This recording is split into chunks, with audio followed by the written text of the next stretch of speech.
स्वागत है आप सभी का मेरे चैनल यूरेनियम गुरुजी में। पीडीएफ के रिगार्डिंग आप लोग के लिए इन्फॉर्मेशन है। आपको जो यहाँ पे डेली पीडीएफ प्रोवाइड किया जाएगा वो एकदम फ्री होगा आप लोग के लिए, और जो मंथली पीडीएफ प्रोवाइड किया जाएगा वो 15 रुपीज़ पर मंथ आपको चार्ज किया जाएगा। और ये पीडीएफ आपको मिलेगा मेरे टेलीग्राम चैनल यूरेनियम गुरुजी पर, और व्हाट्सअप ग्रुप भी है इसका जहाँ पर पीडीएफ मैं प्रोवाइड करता हूँ। इस नंबर पर आप अगर व्हाट्सअप करेंगे तो मैं आपको लिंक भेज दूँगा और आप ग्रुप को ज्वाइन कर सकते हैं।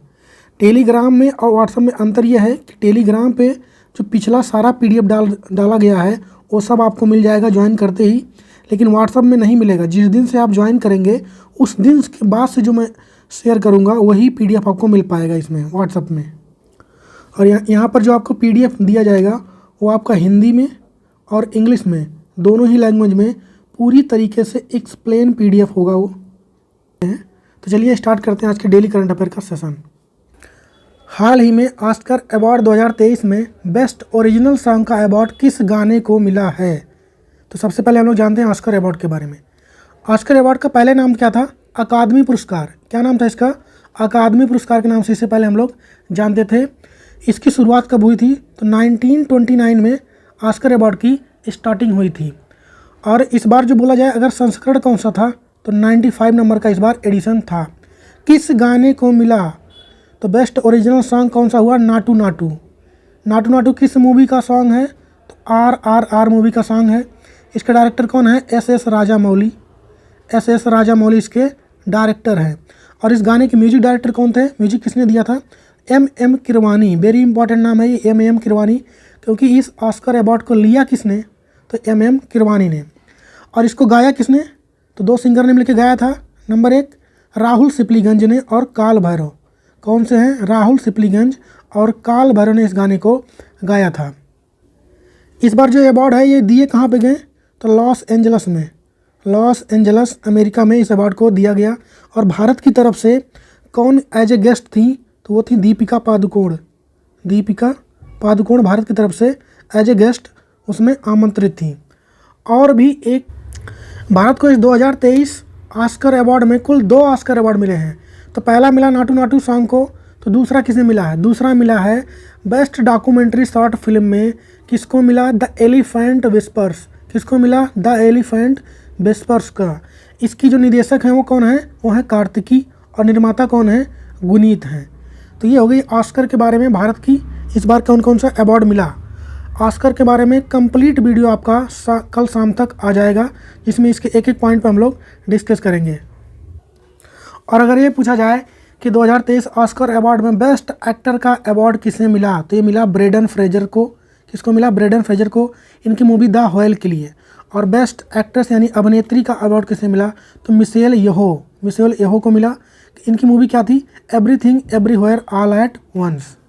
बाकी का हम लोग जो इसका सेपरेट वीडियो बनाएंगे उसमें डिस्कस करेंगे। तो बढ़ते हैं आगे। हाल ही में इंडोनेशिया के किस द्वीप पर ज्वालामुखी विस्फोट हुआ है? तो यह हुआ है माउंट मेरापी पे। कहाँ पे? माउंट मेरापी पे विस्फोट हुआ है। अगर ये पूछा जाए कि माउंट मेरापी कौन से आइलैंड यानी द्वीप पर स्थित है, तो इंडोनेशिया के जावा द्वीप पर स्थित है।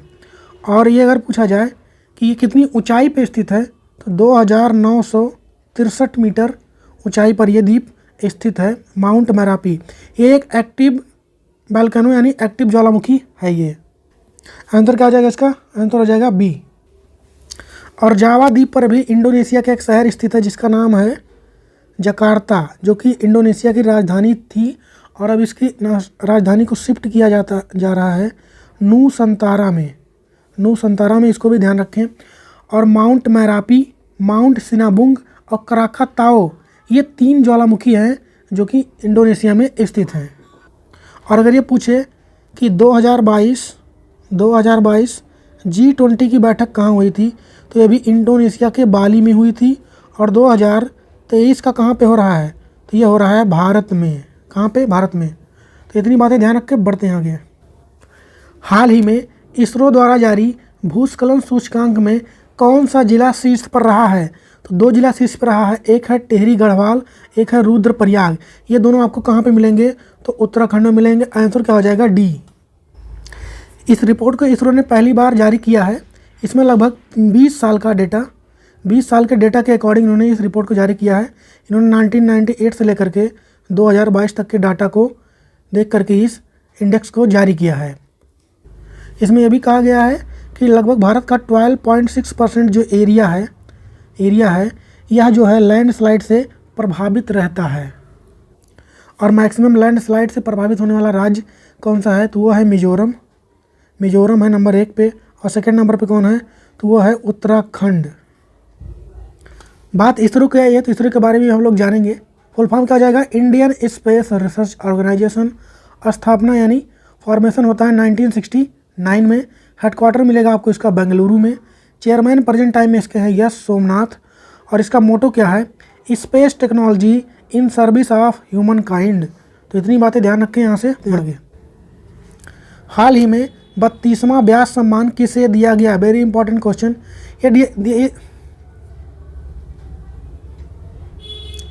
हाल ही में 32वां व्यास सम्मान, वेरी इंपॉर्टेंट क्वेश्चन, किसे दिया गया, तो ये दिया गया है डॉक्टर ज्ञान चतुर्वेदी को। किसको दिया गया, डॉक्टर ज्ञान चतुर्वेदी को। इनको दिया क्यों गया, तो इनका उपन्यास है, इनका उपन्यास पागल खाना के लिए इसको ये अवार्ड इनको दिया गया है। इसमें दिया क्या जाता है व्यास सम्मान में, तो 4 लाख रुपए दिए जाते हैं इसमें। और यह एक साहित्यिक पुरस्कार है। बात करेंगे व्यास सम्मान की, तो इसकी शुरुआत हुई कब से, इसकी शुरुआत हुई है 1991 में। पहली बार व्यास सम्मान किसको दिया गया था, तो राम बिलास शर्मा को पहली बार व्यास सम्मान दिया गया था। इतनी बातें ध्यान रखें। और ये जो व्यास सम्मान 32वां मिला है ये 2022 का था, 2022 का, 23 का भी नहीं मिला है। हाल ही में अंतर संसदीय संघ की बैठक का आयोजन कहाँ पर किया जा रहा है, तो इसकी बैठक का आयोजन किया जाता है बहरीन में। कहाँ पे, बहरीन में किया जाता है। और इस बार इसका कौन सा संस्करण यानी एडिशन था, तो 146 एडिशन इस बार इसका था। अगर पूछा जाए कि भारत की तरफ से इसमें किसने भाग लिया, तो भारत की तरफ से इसमें भाग लिया है ओम बिरला ने। ये प्रेजेंट टाइम में कौन है, तो ये प्रेजेंट टाइम भारत के लोकसभा स्पीकर हैं ओम बिरला जी। और अगर पूछा जाए इंग्लिश में क्या बोलते हैं इसको, तो इंटर पार्लियामेंट्री यूनियन यानी IPU के फॉर्मेशन कब होता है, तो यह हुआ 1989 में। इसका आपको हेडक्वार्टर मिलेगा, हेडक्वार्टर जनेवा स्विट्जरलैंड में इसका हेडक्वार्टर मिलेगा आपको। सॉरी यहाँ पे गलत हो गया, ये 1889 होगा, 1889। इसकी पहली बैठक कब हुई थी, 1889 में। पूछे कहाँ पे, तो पेरिस फ्रांस में इसकी पहली बैठक हुई थी। तो इतनी बातें ध्यान रखें, बढ़ते हैं आगे। हाल ही में बेंगलुरु मैसूर एक्सप्रेस वे का उद्घाटन किसने किया है, तो इसका उद्घाटन किया है प्रधानमंत्री नरेंद्र मोदी जी ने। किसने किया है, प्रधानमंत्री नरेंद्र मोदी जी ने इसका उद्घाटन किया है। इसका टोटल डिस्टेंस कितना होगा, तो 119 किलोमीटर का टोटल ये है। पूछा जाए कौन से नेशनल हाईवे पर यह बन रहा है, तो ये बना है नेशनल हाईवे 275 पे। किस प्रोजेक्ट के अकॉर्डिंग ये बना है, तो भारतमाला प्रोजेक्ट के अनुसार ये बना है। हाल ही में Golden City Gate Tourism Award समारोह किस देश में आयोजित किया गया, तो इसका आयोजन हुआ है जर्मनी में। जर्मनी की कैपिटल क्या है, तो इसकी कैपिटल है बर्लिन। और अभी हाल ही में जर्मनी में दुनिया का पहला हाइड्रोजन से चलने वाला ट्रेन चलाया गया था। और अगर ये पूछा जाए कि दूसरा कहाँ पे चला, तो दूसरा चला चाइना में। कहाँ पे, हाइड्रोजन चलने वाला ट्रेन कहाँ चला, चाइना में चला। ये दुनिया का तो दूसरा है, पर एशिया का पहला था ये। और हाल ही में केंद्र सरकार ने BSF में भर्ती में पूर्व अग्निवीरों के लिए कितने % आरक्षण की घोषणा की है, तो ये 10%। जो अग्निवीर 4 साल के बाद रिटायर होंगे उनके लिए BSF में अगर जाना चाहेंगे वो, तो उनके लिए छूट दिया गया है। वो कितने % का है, 10% का। और फिजिकल जो होता है उसमें भी कुछ छूट है इनके लिए। हाल ही में मुख्य चुनाव आयुक्त ने कहाँ ओट फेस्ट 2023 का उद्घाटन किया है, तो इसका उद्घाटन किया है बेंगलुरु में। और प्रेजेंट टाइम में हमारे मुख्य चुनाव आयुक्त कौन हैं, तो ये हैं राजीव कुमार। हाल ही में भारत ने समुद्री साझेदारी अभ्यास में किस देश के साथ हिस्सा लिया है, तो भारत ने फ्रांस के साथ हिस्सा लिया है। ये कब से कब तक चला? तो ये 10 मार्च से लेकर के 11 मार्च तक ये चला। कहाँ पे चला? अरब सागर में।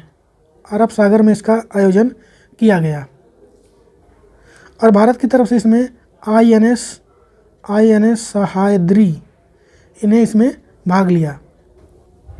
और फ्रांस के साथ हम लोग कौन कौन से और एक्सरसाइज करते हैं उसको भी देख लेते हैं। तो एक तो हम लोग फ्रांस के साथ करते हैं वरुण, दूसरा करते हैं गरुड़, तीसरा करते हैं शक्ति और चौथा करते हैं डेजर्ट नाइट। तो ये 4 इम्पॉर्टेंट एक्सरसाइज जो हैं हम फ्रांस के साथ करते हैं। हाल ही में किसे दुनिया का पहला हैंड एम्बेसडर बनाने की घोषणा की गई है?